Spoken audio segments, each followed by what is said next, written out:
Okay, so let's start over. I'll reset it. Okay.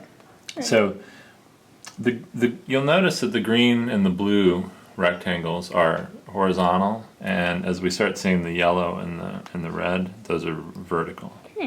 Okay? Yeah. And you can kind of see the diamond shape here. Yeah. And it'll form more, but what we're trying to do is you pretend each of these rectangles, whether they're horizontal or vertical, Yeah. are made up of two squares. So they're like dominoes. Yeah. And you're trying to put these dominoes into the Square. into the Aztec Diamond. Yeah. And what's happening is a random process of how they're getting placed. I'm not going to describe the process completely, but it's some sort of random process.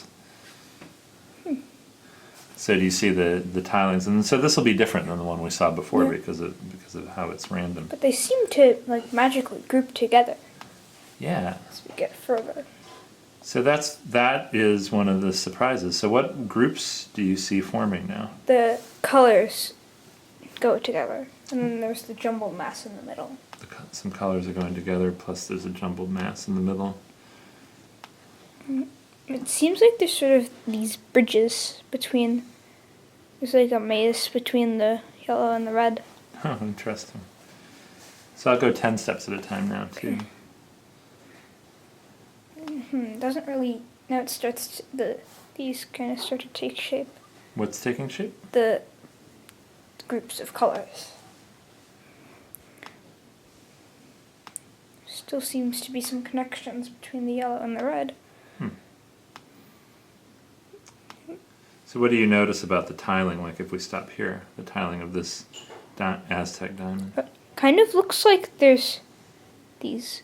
if you take out the jumbled mass in the middle, it would kind of look like there's a yellow square, a green square, and a red square, and a blue square. And then there's that circle, a kind of circle-like thing. Yeah, so they even have a little dial there, or a little box where you can draw a circle in. Oh, cool. So there seems to be some kind of circle forming.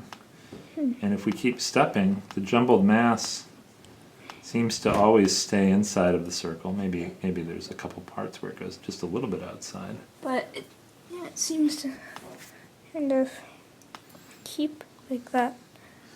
So what the researchers who were studying this found. Oh, and by the way, one of the researchers was Jim Propp, who wrote that cool blog post about surreal numbers. Oh yeah.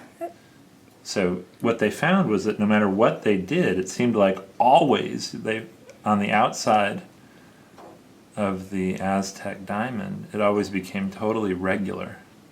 Wow. Even though they were making random tilings. It's weird. And on the inside of the circle, it became totally jumbled, just like you see. Like you can't really tell here, like if there's any pattern on the inside with the blues or any pattern inside with the yellows or any pattern. Notice you can go 100 steps at a time. Yeah, I'll go 100 steps forward. It takes a little while for it to run. But let's see what it looks like 100 steps forward. Wow. Oh, this yellow seems to be getting darker. Yeah, that's probably because there's little lines in between, but you still see it's totally jumbled up, right? Yeah. In the middle. Yeah. So this is just a cool math idea that I learned about today, and I had never heard of before. And so out of what should have been a totally random process, you have this Aztec diamond, and you're trying to put little dominoes on it.